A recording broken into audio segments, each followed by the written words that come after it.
des manquements ci forces de défense et de sécurité am na yeneen manquement yu am bi hostilités yi commencé ci loo xam ne ñun duñ ko cautionner nanguwuñu ko duñ ko mus a nangu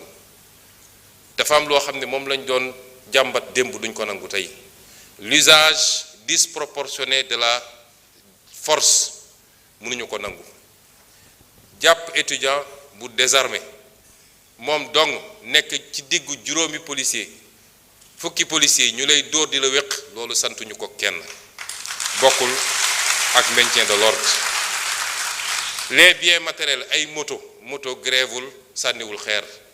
jarul dóor ay briques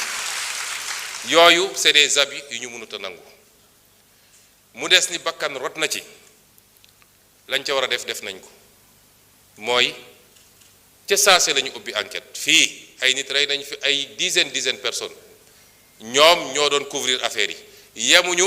ci force de défense et de sécurité waaye dañoo dem recruter ay milices jox leen ay armes ne leen tirer leen ci nit ñi loolu changement bu mag a mag la ci saase la ñu def enquête premier rapport yi bi mu génnee pré-rapport le ministre bi jël les premières mesures conservatoires te yeneen mesures yu ñu war a jël yépp dinañ ko jël waaye nag loolu warul tax ñu jeter le bébé avec l'eau du bain warul tax ñu jeter l'opprobre sur la police wala la gendarmerie kenn ku ne ci ñun boo tëddee ba yandoor dafa fekk police a ngi ci biti kenn ku ne ñu ngi xeex drogue ñu ngi xeex tey ngóor jigéen gi ñu tudd gendarmerie moo ko def fële ci Kër Massar keneen ak keneen bi ñu ñëwee dañu ne foog ñu réformer l'administration civile comme militaire fépp am na ay taaram présidence de la république am na ay taaram primature am na ko finance am na ko justice am na ko réforme du lu ñuy def ci benn fan wala ñaari fan gis ngeen semaine avant lii di am maa ngi woon école de police ba may wax sama discours dama ne la nouvelle doctrine du maintien de l'ordre kon la baax ci police ba la baax ca gendarmerie ba la baax feneen ak feneen moo ëpp fuuf ndax moo tax kenn ku nekk ci ñun mun dox ay soxlaam kenn ku nekk ci ñun mën a am un minimum de kaaraange kon bu dara am rek ñun ñëpp ñu gaaw di xarab ku nekk di wax ensuite dama wax léegi émotion ba ci suñu biir ñun sax ku nekk gaaw taal wax a wax attaqué dégg naa sax ñu ne gouvernement bi nii waaye ñun sax suñu leader bokk ci déet maa ngi ci biir man maa santaane man maa jox les instructions donte niñ ko doxalee méngawul ak 100% ni ma ko bëggee woon réew day am des hauts et des bas la gouvernance n'est pas un long fleuve tranquille bu mbir amee na nit ñi ànd ak tey ak dal nun duñu mus a utiliser le pouvoir de manière injustifiée contre les Sénégalais man loolu bu doon am ma bàyyi tey ndax lu ko jar premier ministre man lekkuma ci salaire aw ma ci waaw góor lan moo jar ma war a utiliser les pouvoirs yi ñu ma jox pour di ko utiliser contre Sénégalais yi bakkan rot na ci lu métti la te enquête bi loolu tam beneen nouveauté la ci saa si la ñu démarrer enquête bi ña fa nekkoon ci police ñu ngi leen di dégg étudiants yi ñu ngi leen di dégg enquête bi dina dem ba wax la xew mu des nag lenn ñi ko bëgg a utiliser ci wàllu politique gis nga sama mbokk étudiants yi lay wax ñi koy wax nekk ci opposition bi gëmuñu sax seen cause bi mu amee ñenn ñi naan maa ngi yóbbu diwlin ak kii ndax étudiants yi lekkatuñu dem leen continuer yóbbu diwlin dem leen continuer yóbbu ceeb lenn rek moo leen ci intéressé mooy est-ce que ce lien idyllique bi am diggante Ousmane Sonko ak jeunesse bi dañ na wala dañul loolu rek leen ci intéressé amul leneen lañ ci intéressé kon nous allons continuer à être ouverts et à discuter mais damay am lii wala ma taal université bi duñ ko nangul kenn luy jaadu dinañ ko def lu jaadu ñu ne lii mënul nekk ensuite dinañu renforcer la sécurisation de l'université jox naa ndigal ministre de l'intérieur mu defal ma étude jox ma rapport sur la possibilité d'avoir un commissariat dans le campus social parce que c'est un quartier comme tous les quartiers dinañu envisager aussi des mesures pour xool nu ñuy délocaliser soit l'université ou une partie de l'université parce que 25 000 étudiants nga bëgg leen parquer fii loolu dina jafe le ministre de l'économie ak le ministre de l'enseignement supérieur ñu ngi ciy liggéey ci des modèles yoo xam ne amaana du coûter dara état bi te dinañu xool su dul université bi yëpp yenn amphi ñu délocaliser leen dans de meilleures conditions de travail mais les réformes qu'il faut faire pour que l'université ne meure pas pour que l'université continue à être une université performante pour que les étudiants puissent étudier dans les meilleures conditions dinañ ko def la ca des nag état bi dina jël matuwaayam xale boo xam ne jàng rek moo la tax a jóg te bëgg ngaa jàng def sa ñeenti at jóge ci université bi boo ñëwee di nga jàng weer wu dee di nga jot sa bourse nañ la subventionné nga lekk fukki dërëm nga ndékki 150 nga añ ba suur loolu état bi dina ko continuer garantir aux étudiants dans les meilleures conditions mu des nag la ñu wax ci mbirum góor jigéen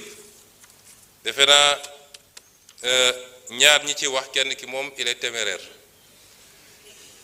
waaye duma ko tontu je parle aux Sénégalais démb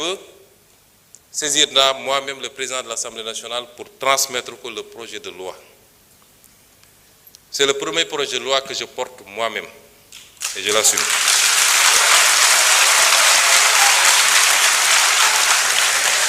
dañu wax ni li tax criminaliser ñu ko loolu ñi mu intéressé woon ñu koy xeex mën nañ ci waxtaan ku mu intéressé wul woon démb tey amoo droit wax ci tu es disqualifié ñooñu mu intéressé woon nag ñoom ñëpp ba ñu dajee c'est le lieu mu féliciter ànd sàmm jikko yi ak ñeneen ñu yëngatu ci lii ñoom ñëpp ba ñu dajee ñoo dëppoo ni mën nañu am lu ñu bëgg en restant le truc au niveau de délit mën nañu am lu ñu bëgg wala lu ko gën sax moo tax projet bi ànd sàmm jikko yi déposé dañ ko bàyyi ci délit projet bi ma def te sukkandiku ci loolu ak leen luñ ci yokk dañ ko bàyyi ci délit lañ ca bëgg nag dinañ ko am ba mu mat sëkk ñi ciy wax ci opposition ma wax leen lu leen ci tax a jóg bu ñu jógee dañuy dem seeti seen leurs maîtres occidentaux ne leen waxoon nañ leen ñi ñu bon lañu gis ngeen kii nañu ñi ngi réprimer les homosexuels ñun li ñu bañoon def ñoom ñu ngi koy def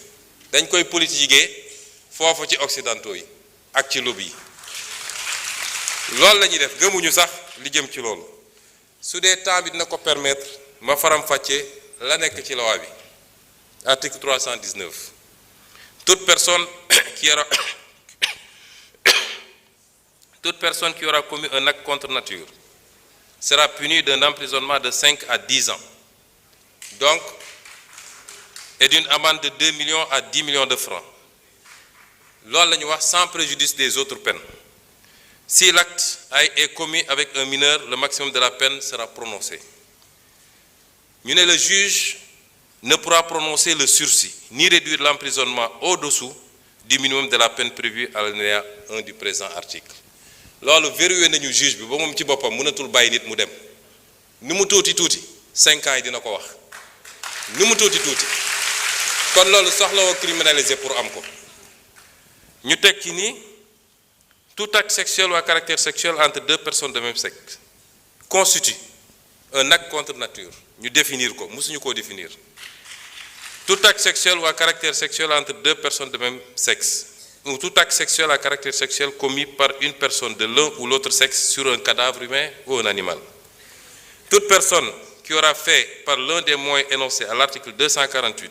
l'apologie d'un acte visé à l'alinéa 3 du présent article sera punie d'un emprisonnement de 3 ans à 7 ans et d'une amende de 500 000 à 5 millions. loolu newuloon ci loi bi weesu mooy apologie man bi may nekk député ànd sàmm jikko bi ñëw gis ma dama leen ne loi bi ni ngeen ma ko andilee doyaguma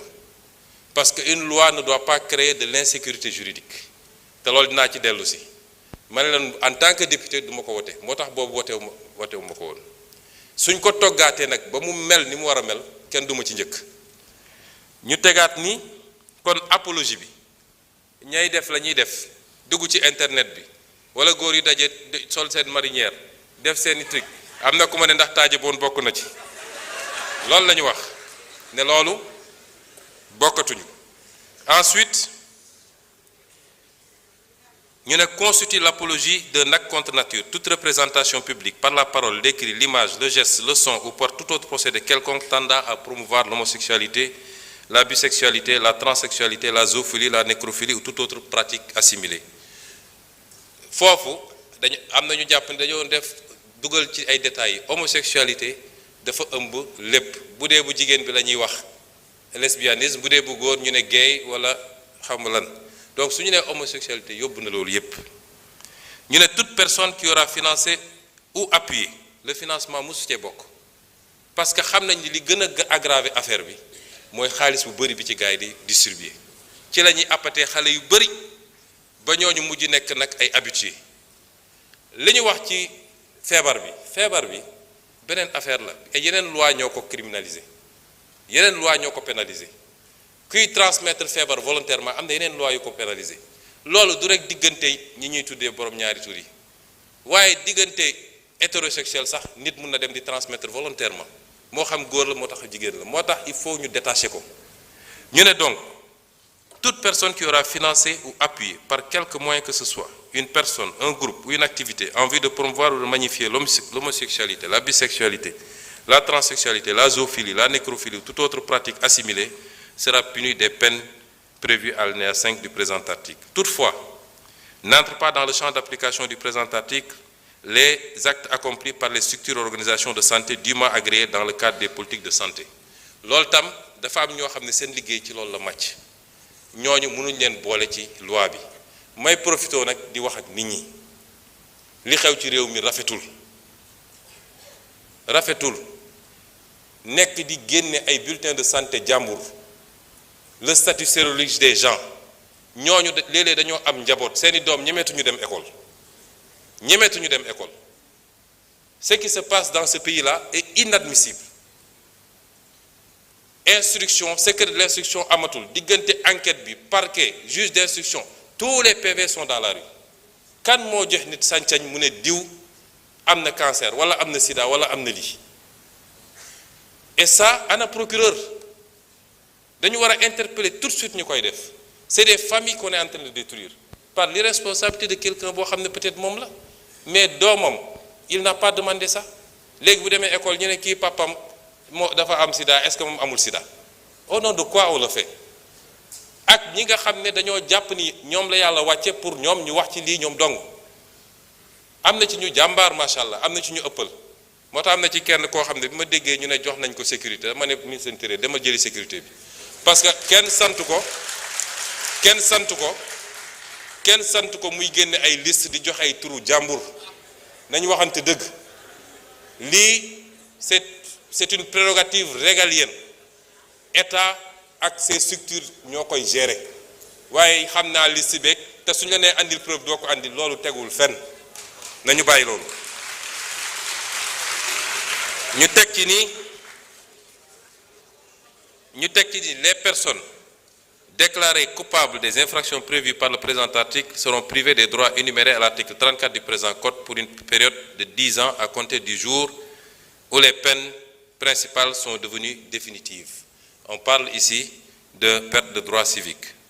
Toute personne, moi je me donne wax léegi, qui aura dénoncé par l'un des moyens énoncés à l'article 248 l'un des actes prévus au présent article sans en apporter la preuve sera puni d'un emprisonnement de 2 à 5 ans et d'une amende de 500 000 à 2 millions. Parce que nous permettre aussi du rek dénoncer sans preuve mais jóg nit romb la nga ne gis naa loxo bi daf koo damm nga dem naan damay dem këram boo ko defee yoon dal sa kaw ñu ngi leen di gërëm di leen sant. Vous avez 2 minutes de plus, monsieur le ministre.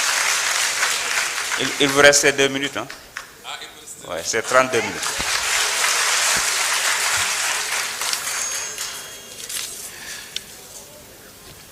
kon li ma ci wax léegi rek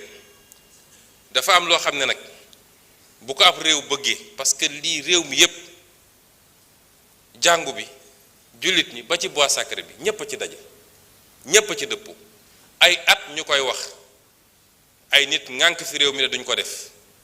président bi fi jógee dafa mu sa taxaw ñu laaj ko ci tubaab bi mu ne c'est un fait de société ci laa ne woon c'est pas un fait de société parce que boo ko delloo ci société bi régleel ko boppam mooy ku nekk jóg ne maa ngi koy faji. La société c'est l'État avant tout donc État bi moo war a jël responsabilité te bañ cee ragal nag te loolu ma ciy lancer un appel aux Sénégalais bañ koy présenter keroog ci benn bërëb dafa am kenn ci kilifa yu ñu liggéeyal ne le moment n'est pas bon ndax lii ñoom seen lobby dañu am doole ak fi ñu toll nii mun nañu dem ci FMI ci fii dégg nga maam def seen lobbying affaire yi ma ne ko ana yàlla ana peuple sénégalais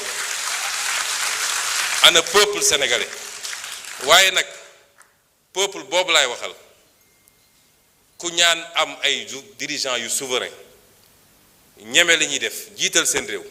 da ngay ni def bloc derrière ces dirigeants là parce que fu la àdduna yépp songe wala ñu joxoñ la sa réew bu takkoo sa gannaaw rek dara mënul am lu dul ndam rek kon ñu ngi leen di gërëm di leen sant. Merci beaucoup. La parole est à notre collègue Fatma Mbodj. Fodé Mané se prépare.